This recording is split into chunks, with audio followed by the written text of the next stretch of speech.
Assalamualaikum warahmatullahi wabarakatuh. Halo anak, apa kabar semuanya? Semoga semuanya sehat selalu dan selalu dalam lindungan Allah Subhanahu wa taala. Sebelum belajar, malah kita berdoa terlebih dahulu. Oke, hari ini kita akan bahas tentang sistem ekskresi. Bagian pertama, yaitu tentang ginjal.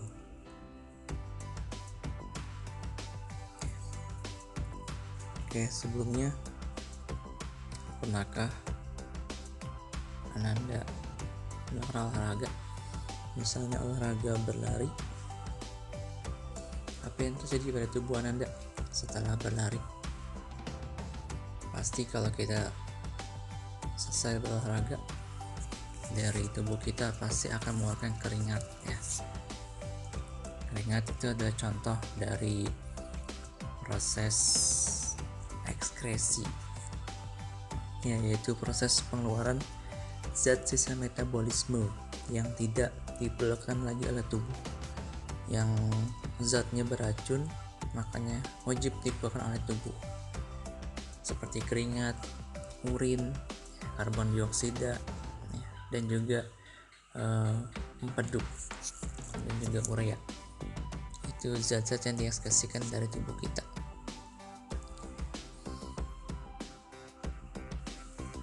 Oke, kemudian pada tubuh manusia ada 4 organ dalam sistem ekskresi, yaitu ada ginjal yang menghasilkan urin, kemudian kulit yang mengeluarkan keringat, paru-paru yang mengeluarkan gas karbon dioksida, dan juga hati yang menghasilkan urea dan juga amonia.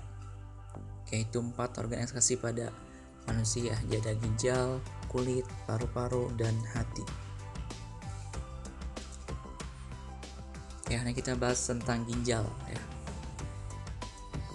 Dimana ginjal, organ ekskresi yang paling utama, ada sepasang di bagian pinggang kita, dan ginjal memiliki 4 fungsi utama, ya.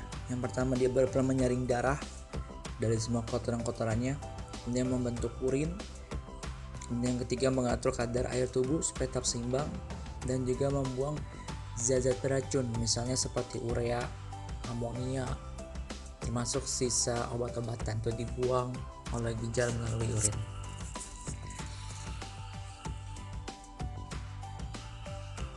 Oke, kemudian dalam proses pembentukan urin dalam ginjal ada 3 tahapan, ya, yaitu ada filtrasi. Yang pertama itu proses penyaringan darah di ginjal bagian glomerulus yang menghasilkan urin primer.